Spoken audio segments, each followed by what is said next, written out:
बेटा आज आप लोगों के लिए UPPCL 2.0 चैनल की तरफ से विशेष पेशकश आदर्श एमीटर और एमीटर से जुड़े हुए सभी तथ्य जहां तक संभव हो सका इस वीडियो में डाला गया।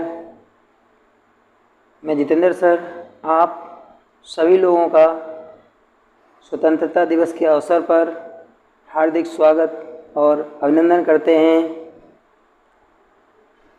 मेरी आशा है कि आप हमारे चैनल पर यदि नए हैं तो आप हमारे चैनल को लाइक, शेयर और सब्सक्राइब ज़रूर करेंगे, क्योंकि मैं एक ऐसा लक्ष्य लेकर के चला हूँ जिस लक्ष्य पर आप लोग एकदम खरे उतरेंगे और आप लोगों का जो सिलेक्शन है ये 100% एक ही बार में हो जाएगा। तो बेटा आप लोगों को बार बार जो चीज़ रिपीट करते हैं वो रिपीट करने की ज़रूरत नहीं पड़ेगी। बहुत सारे चैनलों पर जो पेड चैनल पढ़ते चलते हैं उन सभी पर आपको ज़्यादा पैसा खर्च करना पड़ता है और उसमें पैसा खर्च करने के बाद भी आप लोगों को सही से नॉलेज नहीं मिल पाती है। इसलिए बेटा मैंने ये पहल उठाई है कि मैं आपको टॉपिक वाइज अलग अलग टॉपिक वाइज पढ़ाऊँगा और इस टॉपिक से जुड़े हुए जितने प्रश्न हो सकते हैं मैं अधिक से अधिक आपको देने की कोशिश करूँगा। जो परीक्षा में UPPCL टेक्निकल की कोई भी परीक्षा जो इलेक्ट्रिकल से संबंधित है, ITI BTech या ITI डिप्लोमा या फिर जो भी तुम्हारी पॉलिटेक्निक से संबंधित कोई भी परीक्षा है टेक्निकल की, रेलवे JEE या फिर SSC JEE या UPPCL JEE, NTPC RRB, मतलब कोई भी एग्ज़ाम अगर है वो सब का सब आपका बड़े आराम से क्रैक हो सकता है। तो बेटा बने रहिए हमारे चैनल पर और वीडियो को पूरा देखिए, वीडियो के बीच में स्किप मत करिए, क्योंकि हमारे जितने भी वीडियो होते हैं प्रत्येक वीडियो के प्रारंभ में मैं 2 क्वेश्चन देता हूं और इन दोनों प्रश्न का जो आंसर होता है ये आपको इसी वीडियो के लास्ट में मिलेगा। आप इस क्वेश्चन का आंसर हमको कमेंट कर सकते हैं। तो बेटा वीडियो जब आप पूरा देखेंगे तो इन प्रश्नों का आंसर आपको वीडियो के अंत में ज़रूर मिलेगा। बेटा यहाँ पर देखते हैं कि सबसे पहला प्रश्न क्या है, एमीटर की रेंज बढ़ाने के लिए उपयोगी पदार्थ। तो एमीटर की रेंज जो है वो कैसे बढ़ाई जा सकती है? मैग्नीन का संट लगाकर, कांस्टेंटन का संट लगाकर, मैग्नीन का गुणक लगाकर और नाइक्रोम का संट लगाकर। ये 4 ऑप्शन आपके पहले क्वेश्चन के हैं। सेकंड क्वेश्चन है बेटा यहाँ पर MI प्रारूपी मतलब मूविंग आयरन प्रारूपी वाट मीटर। बेटा यहाँ पर मीटर रहेगा, ठीक है ना। MI प्रारूपी वाट मीटर को किस सप्लाई पर चलाया जा सकता है? यहाँ पर आपके ऑप्शन है केवल AC, यहाँ पर ऑप्शन है केवल AC, केवल DC, AC और DC और ताछड़ी गोल्टा। ये आपके 4 ऑप्शन हैं यहाँ पर, ठीक है बेटा। चलते हैं अपने सेशन को स्टार्ट किया जाता है। एमीटर एंड वोल्टमीटर के बारे में आज का सेशन रखा गया था, परंतु किसी कारणों के बस आपको आज का जो ये सेशन है केवल एमीटर से ही संबंधित है।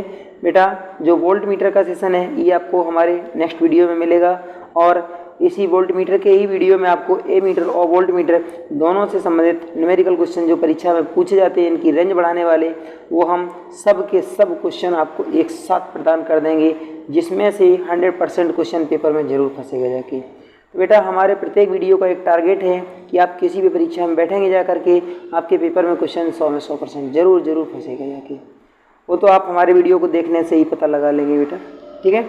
यहाँ पर हमने क्या चर्चा में रखा है, सबसे पहले आपका जो एमीटर वोल्ट मीटर दोनों के लिए मैंने क्या रखा है यहाँ पर, सबसे पहले थ्योरी विश्लेषण, इसके बाद चित्रात्मक परिचय, चित्र भी पेपर में पूछे जाते हैं। इसके बाद इसकी रेंज बढ़ाना और इसके सूत्र क्या होंगे और आंकिक प्रश्न इसके क्या होंगे, जो न्यूमेरिकल प्रश्न होते हैं और इनके उपयोग क्या होंगे, इनसे संबंधित हमको इस एमीटर और वोल्ट मीटर में पढ़ना है। परंतु आज का सेशन केवल बेटा किससे संबंधित है, केवल एमीटर से ही संबंधित है, ठीक है। चलिए आगे चलते हैं।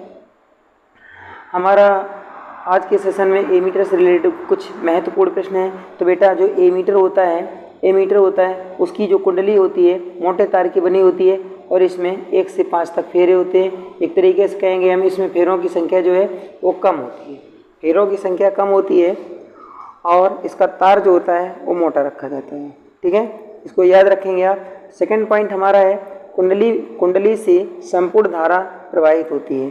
कुंडली से संपूर्ण धारा प्रवाहित होती है। इसकी जो कुंडली होती है बेटा मोटे गोल तार ताम्र के तार के द्वारा बनाई जाती है उपेंद्र की कुंडलियाँ जो होती हैं ये सुपर एनेमल्ड तार के द्वारा, कॉपर तार के द्वारा बनाई जाती हैं, इसको याद रखेंगे। नेक्स्ट पॉइंट हमारा है आदर्श की स्थिति में जो एमीटर होता है इसका आंतरिक प्रतिरोध बेटा कैसा होता है, शून्य होता है, याद रखेंगे। नेक्स्ट क्वेश्चन हमारा है यदि आदर्श की स्थिति में आपका जो रेजिस्टेंस अगर शून्य हो जाता है तो यहाँ पर चालकता बेटा अनंत हो जाएगी, ठीक है, ये बात भी याद रखना, ठीक है। नेक्स्ट पॉइंट हम देखते हैं यहाँ पर अगला पॉइंट एमीटर से संबंधित जो दिया गया एमआई प्रारूपी। एमआई का मतलब होता है बेटा मूविंग आयरन, जिसमें लोहे का एक टुकड़ा होता है वो रोटेट करता है, ठीक है ना। एक लोहे का टुकड़ा होगा स्पिंडल के साथ जुड़ा होगा, यहाँ पर लगा हुआ, ये घूमता है, ये रोटेट करता है। और कॉइल जो होती है, जो कुंडली होती है बेटा, ये कैसी होती है, ये स्थायी होती है। तो इसको हम एमआई प्रारूपी इंस्ट्रूमेंट कहते हैं। इसकी कुंडली करोड़ पर की जाती है। करोड़ जो होती है पीवीसी की भी हो सकती है और करोड़ जो है सिलिकॉन स्टील की भी हो सकती है, ठीक है। यहाँ पर हम देखते हैं नेक्स्ट पॉइंट हमारा है पीएमएमसी, या इसी को एमसी इंस्ट्रूमेंट बोला जाता है। याद रखना जितने भी पीएमएमसी इंस्ट्रूमेंट होते हैं ये केवल डीसी सप्लाई पर कार्य करते हैं। जो एमआई इंस्ट्रूमेंट होते हैं बेटा ये एसी और डीसी दोनों पर कार्य करते हैं। जो हमारा स्क्रीन पर जो क्वेश्चन आप देख रहे थे सबसे पहले ऑब्जेक्टिव, वो हमारा यही प्रश्न था। जो एमआई टाइप के इंस्ट्रूमेंट होते हैं ये एसी और डीसी दोनों सप्लाई पर कार्य करते हैं, ठीक है। चलिए नेक्स्ट देखते हैं। अगला पॉइंट हमारा दिया गया पीएमएमसी उपयंत्र जो होते हैं इसमें चल कुंडली होती है। यहाँ पर जो आप ये इंस्ट्रूमेंट देख रहे हैं ये पीएमएमसी टाइप इंस्ट्रूमेंट है। इसकी जो बीच में कुंडली लगी हुई है ये चल कुंडली होती है। ये भाग आपका संकेतक होता है और इसको हम बेटा स्केल या पैमाना कहते हैं, ठीक है, याद रखेंगे, स्केल या पैमाना कहते हैं। यहाँ पर जो इसका आर्मेचर जो है एल्युमिनियम का बना होता है और इसको बॉबिन के नाम से जाना जाता है, ठीक है। एल्युमिनियम का बना हुआ बॉबिन होता है जिसके ऊपर हम पतले तांबे तार के द्वारा कुंडली करते हैं, जो कुंडली हमेशा घूमती है। और इस प्रकार के इंस्ट्रूमेंट में एयर फ्रिक्शन डैम्पिंग का उपयोग किया जाता है जो कि सबसे सस्ती, ठीक है ना, डैम्पिंग प्रणाली होती है। इसी वीडियो में फ्रिक्शन डैम्पिंग के बारे में बताया गया है। बेटा यदि आप हमारे चैनल पर नए हैं तो चैनल को सब्सक्राइब, लाइक, शेयर ज़रूर करें। एमआई इंस्ट्रूमेंट जो होते हैं इनकी कुंडलियाँ कैसी होती हैं बेटा, स्थायी होती हैं, जबकि एमसी इंस्ट्रूमेंट होते हैं इनकी कुंडली जो होती हैं वो कैसी होती हैं, चल होती हैं। पॉइंट को याद रखेंगे। एमसी इंस्ट्रूमेंट का मतलब जैसे आप लोगों ने मेगर देखा होगा, उसमें हैंडल होता है, उसके अंदर जो है एक डीसी जनरेटर होता है, शंट जनरेटर। तो मेगर जो है एक प्रकार का पीएमएमसी डिवाइस होता है जो परमानेंट मैग्नेट मूविंग कॉइल, जिसमें मैग्नेट जो होती है वो परमानेंट होती है। कैसी मैग्नेट जो होती है वो परमानेंट होती है, जो चुंबक होती है ये परमानेंट होती है, और इसमें कुंडली जो होती है ये बेटा रोटेट करती है, ठीक है ना। कुंडली जो होती है रोटेट करती है। फैराडे के सिद्धांत पर ये इंस्ट्रूमेंट कार्य करते हैं जिसमें कुंडली घूमती है, ठीक है, याद रखेंगे।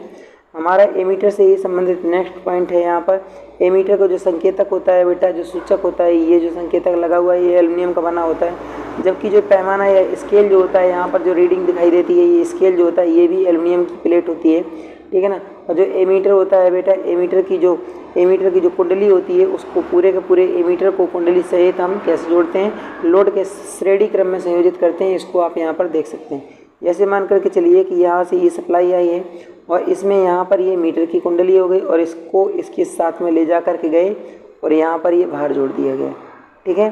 तो भार के श्रेणी क्रम में एमीटर की कुंडली को संयोजित किया जाता है। ये एमीटर की कुंडली मान करके चलते हैं और ये कुंडली मोटे तार और कम फेरों की बनाई जाती है। फेरों की संख्या बेटा मैंने बताई 1 से 5 तक होती है, ठीक है। तार इसका मोटा होता है और इसके ऊपर जो है पीवीसी का इंसुलेशन भी होता है। इसे हम श्रेणी क्रम में संयोजित करते हैं। जो एमीटर होता है हम श्रेणी क्रम में लगाते हैं। किसके श्रेणी क्रम में, याद रखेंगे बेटा, भार के श्रेणी क्रम में, ठीक है। नेक्स्ट पॉइंट देखते हैं कि यहाँ पर एक इसका रेंज बढ़ाने के लिए टर्मिनल को समांतर क्रम में जोड़ते हैं, ठीक है ना, और एक क्या जोड़ते हैं, शंट जोड़ते हैं। हम यहाँ बना करके दिखा रहे हैं कि जैसे मान करके चलिए कि ये आपका एक एमीटर की कुंडली होगी और यहाँ पर ये इसके टर्मिनल हैं, तो टर्मिनल के हम क्या करेंगे, समांतर क्रम में एक शंट जोड़ देते हैं, ठीक है ना। ये शंट जो होती है, जो शंट होती है, ये शंट क्या करती है कि शंट से होकर के जब हम किसी इंस्ट्रूमेंट में धारा का मापन करते हैं और जो मीटर हमारा छोटा होता है तो ये मोटे कॉपर का तार या फिर एक कॉपर की प्लेट लगा देते हैं जिसको शंट के नाम से जाना जाता है। और यहाँ से क्या करते हैं, ज़्यादा से ज़्यादा धारा इधर से प्रवाहित होने लगती है, तो इस मीटर का जो रेंज होता है वो बढ़ जाता है। इसकी रेंज से संबंधित क्वेश्चन बेटा हमारे नेक्स्ट वीडियो में मिलेंगे जिसमें हम वोल्ट मीटर का आपको डिटेल देने वाले हैं, ठीक है। हमारा अगला पॉइंट है जो शंट होती है बेटा, ये मैग्नीशियम धातु की बनी होती है। परीक्षा में कई बार इसको रिपीट किया गया है। इस पॉइंट को अपना नोट कर लेना। जब भी हमारा आप वीडियो देखें तो वीडियो को देखने से पहले आप कॉपी कलम लेकर के बैठें, क्योंकि मैं थ्योरी बेस बताता हूँ और इससे रिलेटेड क्वेश्चन डायरेक्ट आपके पेपर में फंसेगा जाके। नेक्स्ट पॉइंट हमारा बेटा है एमीटर के टर्मिनल जो होते हैं ये मोटे होते हैं। ये किसकी बात की जा रही, जो एमीटर का पीछे वाला जो हिस्सा होता है बेटा, याद ध्यान देना, यहाँ पर जो टर्मिनल होते हैं ये इनकी बात कर रहे हैं। जो टर्मिनल होते हैं ये टर्मिनल मोटे नट बोल्ट के जैसे होते हैं, ठीक है। जब इस मीटर की हमको रेंज बढ़ा, हम पीछे की साइड से इसको किधर से देख रहे हैं, पीछे से देख रहे हैं, ठीक है। पीछे की साइड से जब इसको देख रहे हैं तो ऐसा दिखता है। और तो जब हम इनकी रेंज बढ़ानी होती है तब क्या करते हैं, यहाँ पर इन दोनों के बीच में एक शंट लगा देते हैं, मोटी सी पत्ती जोड़ देते हैं, तो धारा ज़्यादा से ज़्यादा इधर ही से पास हो जाती है, ठीक है। और अंदर जो कुंडली होती है, कुंडली से होकर के धारा कम जाएगी तो इसकी रेंज बढ़ जाती है। याद रखना, जब कुंडली से होकर के धारा कम बहेगी तो रेंज बढ़ेगी, ठीक है, याद रखेंगे इस बात को। और जो शंट होती है ये मीटर के पीछे हिस्से पर स्थापित की जाती है। जो तार यहाँ पर होता है मोटे तार का बना होता है, ये मीटर की रेंज को हम कैसे बढ़ा सकते हैं कि बेटा यहाँ देखें, जो अभी शंट की बात की जा रही थी वो यहाँ पर ये शंट रखी हुई है। यही शंट की एक पत्ती होती है मैग्नीन की, जिसका रेजिस्टेंस यहाँ पर निम्न होता है, या हम कहेंगे कि लगभग नगण्य होता है। और इसका जो अल्फा 0 होता है, जिसको हम RTC के नाम से भी जानते हैं, टेम्परेचर ये जो प्रतिरोध ताप गुणांक होता है, इसका लगभग जो होता है बेटा कितना होता है, 0 के आसपास होता है। मैग्नीन का जो प्रतिरोध ताप गुणांक अल्फा 0 होता है ये लगभग 0 के आसपास होता है, क्योंकि इसका टेम्परेचर जो होता है, टेम्परेचर परिवर्तित होने पर भी, मैग्नीन का तापमान बदलने पर भी इसकी रेंज में बदलाव नहीं होता है, ठीक है। जो रेजिस्टेंस है उसमें बदलाव नहीं होता है, इसलिए ये धारा जो है एक समान देता रहता है। इसलिए यहाँ पर जो शंट है ये मैग्नीन का स्थापित किया जाता है, याद रखेंगे बेटा। तो इसकी अब रेंज कैसे बढ़ाई जा सकती है, ए मीटर की रेंज बढ़ाने के लिए हम क्या करते हैं, मीटर के समांतर क्रम में निम्न प्रतिरोध का एक क्या करते हैं, एक शंट को स्थापित कर देते हैं। इस शंट का फॉर्मूला यहाँ पर दिया गया है बेटा। जो शंट का रेजिस्टेंस होता है ये इस रेजिस्टेंस को हम शंट का प्रतिरोध कहेंगे, और इस रेजिस्टेंस को हम मीटर का प्रतिरोध कहेंगे। किस मीटर का प्रतिरोध कहेंगे, जो ए मीटर आपकी जो कुंडली लगाई जाती है इस कुंडली का रेजिस्टेंस होता है ये, ठीक है। और जबकि ये दो धाराएं आपको जो दिखाई दे रही हैं, इनमें से एक धारा आपकी मीटर की धारा होती है और दूसरी धारा आपकी जो होती है मीटर से जो मापी जाने वाली है, जिस धारा का हम मापन करना चाहते हैं वो धारा होती है। और इस शंट के प्रतिरोध का मात्रक बेटा ओम होता है। याद रखेंगे यहाँ पर जो शंट का रेजिस्टेंस बनेगा RA/N-1 होगा, और यहाँ पर जो N है ये दो धाराओं का गुणनफल होता है, याद रखेंगे, ठीक है। नेक्स्ट पॉइंट हमारा है ए मीटर से रिलेटेड। यहाँ पर देख सकते हैं कि ए मीटर में जो है 3 टाइप की डैम्पिंग उपयोग में लाई जाती है, 3 टाइप की डैम्पिंग उपयोग में लाई जाती है। यहाँ पर हम एक तरीके से कहेंगे ए मीटर के स्थान पे यहाँ पर उपयंत्र लिखेंगे, ठीक है ना। जो उपयंत्र होते हैं, उपयंत्रों में 3 प्रकार की जो डैम्पिंग होती है वो उपयोग में लाई जाती है, जबकि ए मीटर में हम केवल 2 प्रकार की डैम्पिंग उपयोग में लेते हैं। ईडी करंट डैम्पिंग इसमें उपयोग नहीं होती है। सबसे साधारण और सबसे सस्ती डैम्पिंग जो होती है वायु घर्षण डैम्पिंग होती है, ठीक है ना। इसको किसी भी कोण पर स्थापित किया जा सकता है, इसे जो है किसी भी कोण पर स्थापित किया जा सकता है। जिस मीटर में आप एयर फ्रिक्शन डैम्पिंग वायु घर्षण अवमंदन का उपयोग करेंगे, ठीक है ना, उस इंस्ट्रूमेंट को हम किसी भी एंगल पर स्थापित कर लेते हैं। और जो वायु घर्षण अवमंदन होता है इसमें बेटा जो यहाँ पर एक सिलेंडर और पिस्टन होता है, ठीक है ना। जो पिस्टन और सिलेंडर होगा जो ये बेटा एल्युमिनियम का बना होता है, ठीक है, याद रखेंगे। ये एल्युमिनियम का बना होता है। जैसे साइकिल का पंप, इस साइकिल के पंप को जब हम प्रचालित करते हैं तो निचले स्तर पर गर्म हो जाता है, ऐसे ये भी गर्म हो जाता है। इस जो कंटेनर यहाँ पर जो स्थापित किया गया है, ठीक है, जो टैंकर यहाँ पर एक कंटेनर हम कह सकते हैं या बॉक्स कह सकते हैं, इसको स्थापित किया गया है, इसको सेक्टर कक्ष के नाम से भी जाना जाता है। इसको स्थापित किया गया है ये रुद्धोष्म प्रक्रम, क्या बेटा मैंने क्या बोला है, रुद्धोष्म, ठीक है, लिख करके दिखा रहे हैं, रुद्धोष्म प्रक्रम, ठीक है। रुद्धोष्म प्रक्रम के सिद्धांत पर ये क्या होता है, ये घर्षण के कारण बार बार इसमें घर्षण होता है तो इसका निचला स्तर कौन सा, ये वाला गर्म हो जाता है। याद रखेंगे ये वायु घर्षण अवमंदन प्रणाली, इसमें इधर वाला ये सेट एल्युमिनियम का होता है, ठीक है। और जो ये संकेतक लगा हुआ है ये भी आपका एल्युमिनियम का होता है। यहाँ पर नेक्स्ट जो घर्षण प्रणाली है वो आपकी है वायु घर्षण। नेक्स्ट है जो द्रव घर्षण अवमंदन प्रणाली। जिस उपयंत्र में द्रव घर्षण अवमंदन प्रणाली उपयोग में लाई जाती है उन उपयंत्रों को हमेशा बेटा कैसे लगाते हैं, लंबवत, मतलब ऊर्ध्वाधर सीधे इनको स्थापित कर देते हैं, याद रखेंगे, ठीक है। और तीसरा जो डैम्पिंग हमारा है बेटा ये कौन सा है, एडी करंट या भंवरधारा डैम्पिंग होता है। इसको भी हम किसी भी कोण पर स्थापित कर सकते हैं, परंतु इसका उपयोग हम ए मीटर में नहीं करते हैं, ठीक है, ए मीटर में नहीं करते हैं। जो आपकी एडी करंट डैम्पिंग है इसका उपयोग हम कहाँ करेंगे, वाट मीटर में और एनर्जी मीटर में करते हैं। यह डैम्पिंग का सबसे अच्छा उदाहरण है। यह एक सबसे अच्छी डैम्पिंग है। इसमें एल्युमिनियम की एक डिस्क उपयोग में लाई जाती है जिसको एलिमेंट के नाम से जाना जाता है। ठीक है, याद रखेंगे, एल्युमिनियम की एक डिस्क उपयोग में लाई जाती है जिसको हम एलिमेंट के नाम से जानते हैं। जो एल्युमिनियम की डिस्क होती है इसको एल्युमिनियम की जो डिस्क होती है इसको एलिमेंट के नाम से या डायरेक्ट डिस्क ही कह देते हैं, कभी कभी चकती कहते हैं। जो एल्युमिनियम की डिस्क आप देखेंगे, इस एल्युमिनियम की डिस्क में 2 छिद्र किए जाते हैं बेटा। इन छिद्रों के सहारे क्या होता है, एक दोष खत्म हो जाता है, कौन सा, क्रीपिंग। ठीक है, याद रखेंगे, यहाँ पर क्रीपिंग दोष को समाप्त करने के लिए जो डिस्क होती है एल्युमिनियम की उसके दोनों हिस्सों पर छेद किए जाते हैं। तो बेटा आज जो एमीटर के बारे में पढ़ रहे थे, इनका उपयोग हम कहाँ कहाँ कर सकते हैं। एमीटर का जो उपयोग होता है एसी-डीसी धारा मापने में कर सकते हैं। एमीटर का उपयोग टोंग टेस्टर मापने में कर सकते हैं। टोंग टेस्टर में भी इसका एमीटर का उपयोग किया जाता है। और बेटा मल्टीमीटर आपने सुना होगा, मल्टीमीटर भी कभी कभी एमीटर की भांति व्यवहार करता है। जबकि उच्च धारा के मापन के लिए जो सीटी होता है इसमें भी हम एमीटर का उपयोग करते हैं। ठीक है ना, एमीटर की सेटिंग के साथ। जो हमारे आज के 2 प्रश्न थे उन दोनों प्रश्नों का जवाब बेटा यहाँ पर है आपके सामने स्क्रीन पर आप देख सकते हैं। यहाँ पर मैंने बोला था एडी करंट जो एमीटर होता है, एमीटर की रेंज बढ़ाने के लिए हम किस पदार्थ का उपयोग करते हैं, तो मैग्नेट की शंट लगाते हैं। ठीक है, याद रखेंगे। एमआई का मतलब होता है मूविंग आयरन इंस्ट्रूमेंट। तो मूविंग आयरन इंस्ट्रूमेंट जो होते हैं इसका जो मीटर, वोल्ट मीटर जो होता है, वोल्ट मीटर को किस सप्लाई पर प्रचालित किया जाता है, तो याद रखेंगे जो एमआई टाइप के होते हैं वो दोनों पर प्रचालित हो जाते हैं, एसी और डीसी।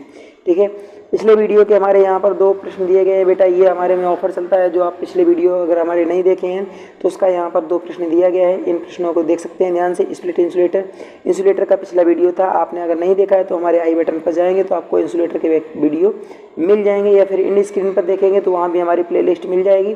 प्लेलिस्ट में सभी प्रकार के आपको हमारे, जैसे आप ये वीडियो देख रहे हैं इसी प्रकार के सभी आपको 3D वीडियो मिल जाएंगे।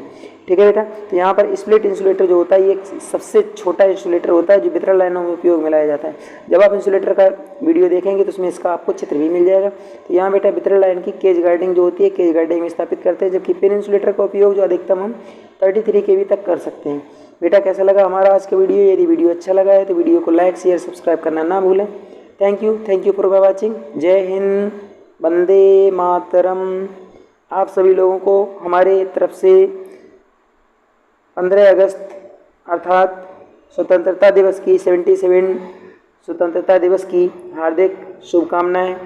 अपने माता पिता को खुश रखें, अपने भाई दोस्तों को खुश रखें, आप अपना जीवन सफल बनाएं, हमारी यही कामना है।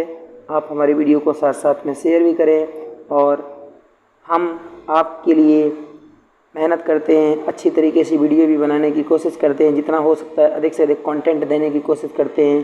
तो बेटा इतना आपका फ़र्ज़ बनता है कि हमारा वीडियो कम से कम आप अपने 2 मित्रों में प्रतिदिन शेयर तो कर सकते हैं।